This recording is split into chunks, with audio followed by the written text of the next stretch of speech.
कोण मुलगा कसा वागतो, 100% त्यांच्या बिहेवियरमध्ये बदल होतो. बऱ्याच शाळेमध्ये आता काउन्सिलर ठेवलेले आहेत, कॉलेजमध्ये काउन्सिलर ठेवलेलं आहे. त्याच्या मुलांना लगेच ओळखा, तुम्ही ओळखू शकता यांना कोण मुलगा कसा वागतो, 100% त्यांच्या बिहेवियरमध्ये बदल होतो. बऱ्याच शाळेमध्ये आता काउन्सिलर ठेवलेले आहेत, कॉलेजमध्ये काउन्सिलर ठेवलेलं आहे. त्याच्या मुलांना लगेच ओळखा, तुम्ही ओळखू शकता यांना. आयुक्त पूर्व प्रादेशिक विभाग डॉक्टर श्री महेश पाटील सर यांनी कायद्याच्या कक्षेमध्ये तंबाखूमुक्त मोहीम ही 100% यशस्वी करून त्याचं सातत्य आणि चिकाटीने ती कशी आपल्याला पुढे न्यायची आहे आणि त्याकरता आपली कशी भरभक्कम पाठिंबा त्याकरता मी त्यांचे आभार मानते. आणि आता आभार प्रदर्शनाकरता मी इथे विनंती करते.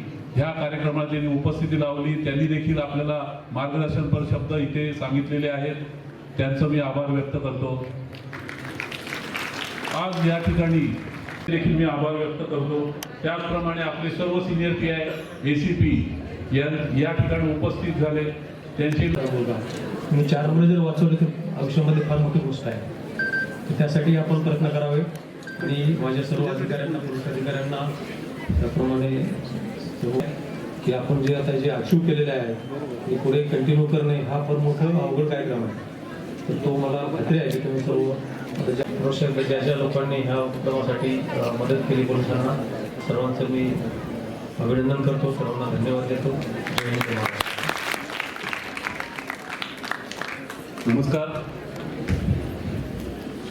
आज या ठिकाणी माननीय तंबाखू मुक्त परिसर 2025 हा कार्यक्रम आज या ठिकाणी यशस्वीरित्या संपन्न झालेला आहे. त्या निमित्ताने माननीय पोलीस उपायुक्त विजयकांत सागर सर त्यांनी पूर्ण 8 पोलीस स्टेशनचे सर्व सिनियर PI ACP निर्भया पथक हा कार्यक्रम 2 महिने यशस्वीरित्या राबवला. या 8 पोलीस स्टेशनच्या अखत्यारीतील सर्व पानटपऱ्या, शालेय परिसरातील सर्व पानटपऱ्या यांच्यावर आपण कारवाई करता. लोकप्रिय आपले कलावंत, हास्य कलावंत पुष्कर सर आणि गौरव सर यांनी त्यांच्या व्यस्त वेळापत्रकातून विद्यार्थी यांनी या ठिकाणी येऊन या कार्यक्रमाची शोभा वाढवली आणि या कार्यक्रमाला त्यांनी आपली उपस्थिती दाखवली. त्यांचं मी देखील आभार व्यक्त करतो. त्याचप्रमाणे आपल्या एका हाकेला नेहमी धावून येणारे आपले सर्व मोहल्ला कमिटीचे सदस्य झाले, त्यांचे मी आभार व्यक्त करतो. त्याचप्रमाणे प्रसार माध्यम मीडियावाले आपले प्रतिनिधी या ठिकाणी आलेले आहेत. मला याप्रमाणे फुलला हा सोहळा ज्यांच्या आगमनानं पुनश्च स्वागत करूया मान्यवरांचं टाळ्यांच्या गोड आवाजानं. डावात समोर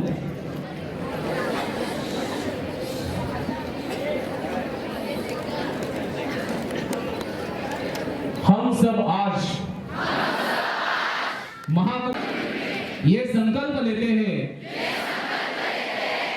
कि हम विकसित भारत, विकसित परिवार, आत्मनिर्भर भारत,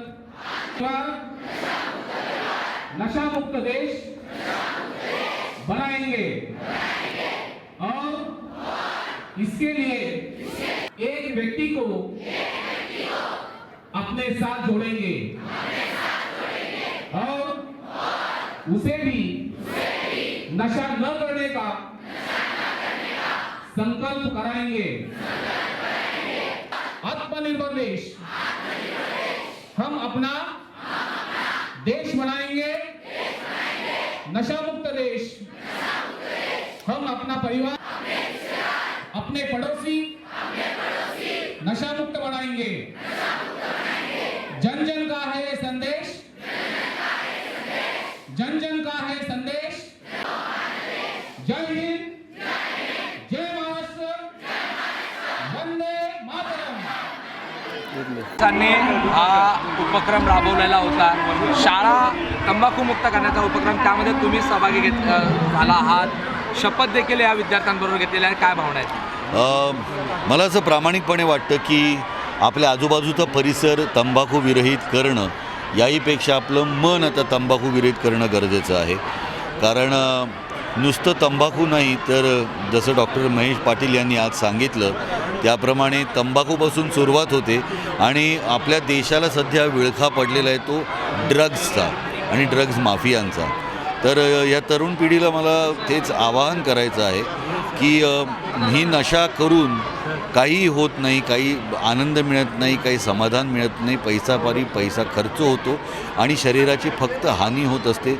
हे शास्त्रीयदृष्ट्यासुद्धा सिद्ध झालेलं आहे. त्यामुळे मी सगळ्यांना आज हेच विद्यार्थ्यांशी संवाद साधताना सांगितलं की मराठीतले 4 शब्द आहेत.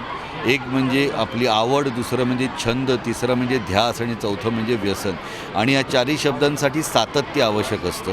त्यामुळे जर मी आवड जोपासली, माझा छंद जोपासला आणि त्याचं छंदाचं आणि आवडीचं जर मी माझ्या करिअरमध्ये रूपांतर केलं, त्यासाठी जर ध्यास घेतला तर मग व्यसनाच्या आहारी जाण्याची वेळ येत नाही.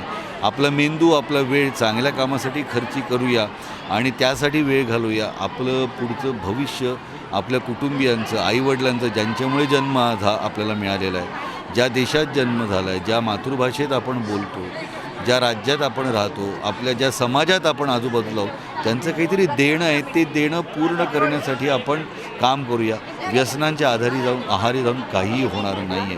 त्यामुळे माझी सगळ्यांना कळकळीची विनंती आहे की नुसता तंबाखू विरहित परिसर आपल्याला बृहन्मुंबई पोलिसांच्या आणि आपल्या माननीय मुख्यमंत्र्यांच्या मार्गदर्शनाखाली आपण करू शकलो.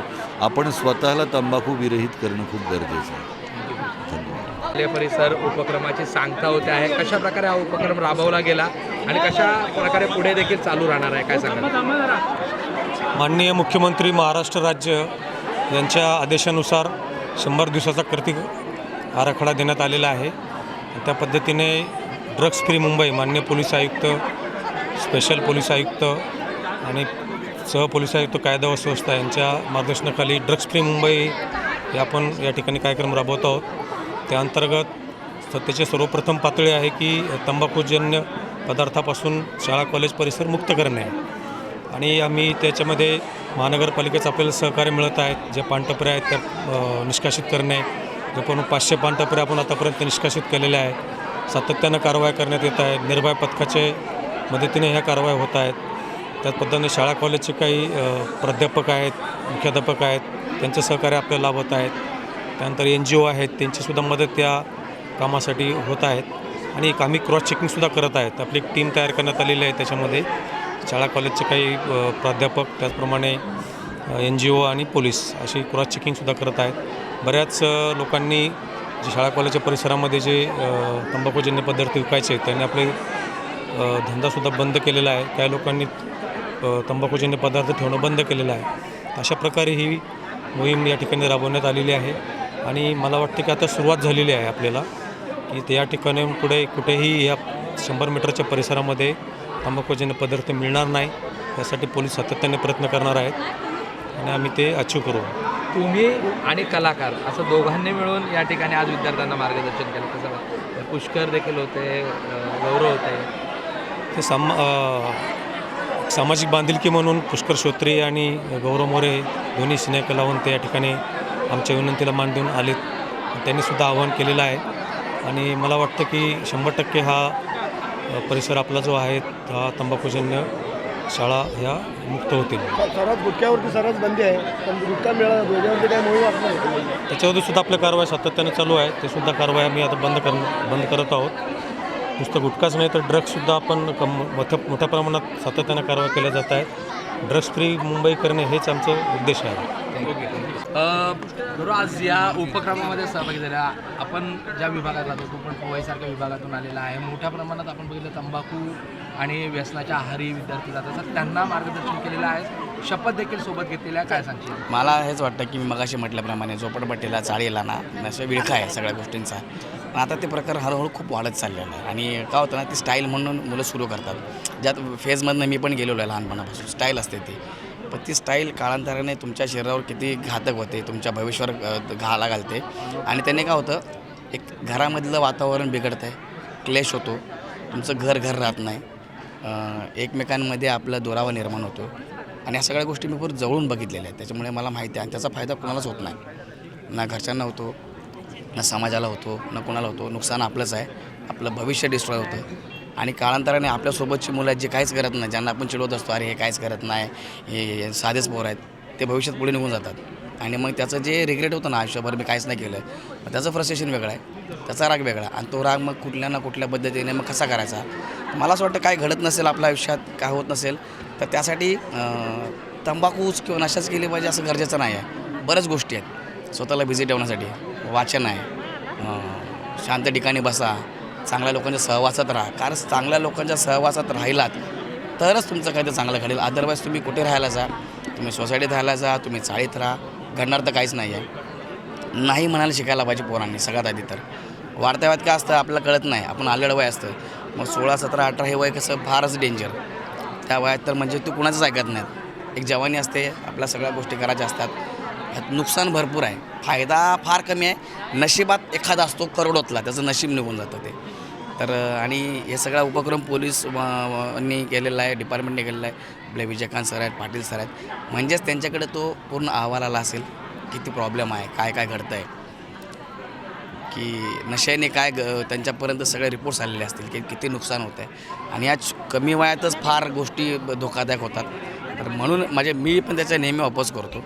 आणि एकदा का तुम्हाला तो आजार जडला किंवा रोग झाला किंवा काही होत्या तर त्याला रिकव्हरी नाही आहे, काहीच नाही. सगळंच गणित बिघडून जातं. आणि आयुष्य एक सुंदर आहे ते एकदाच आहे, पुन्हा पुन्हा नाही आहे. सगळ्या गोष्टी परत येतील ना, पण गेलेला दिवस गेलेली वेळ ही कधीच परत येत नाही. हे अनुभवाचे बोल आहेत आपले. मी तेव्हा सांगतो आहे, मला अशा उपक्रमाला बोलवतात, सामाजिक उपक्रमाला मला आवडतं. माझी जबाबदारी वाढते एक नागरिक म्हणून. आणि आपण घाबरलं पाहिजे, प्रत्येकाला घाबरलं म्हणजे तसं घाबरलं नाही, रिस्पेक्टफुली घाबरलं म्हणतात ना, तसं घाबरायला पाहिजे. तर मी सगळ्या माझ्या तरुण मुलांना, मित्रांना मित्रच म्हणेन त्यांना, मी त्यांचा एक मोठा भाऊ म्हणून विनंती करेन की शक्यतो जितकं तुम्ही तंबाखूपासून लांब राहाल तेवढं चांगलं आहे. देशाच्या प्रगतीसाठी, आपल्या प्रगतीसाठी, राज्याच्या प्रगतीसाठी हे खूप गरजेचं आहे आणि स्वतःच्या प्रगतीसाठी. त्यामुळे तुम्ही तंबाखूपासून प्लीज दूर राहा. धन्यवाद.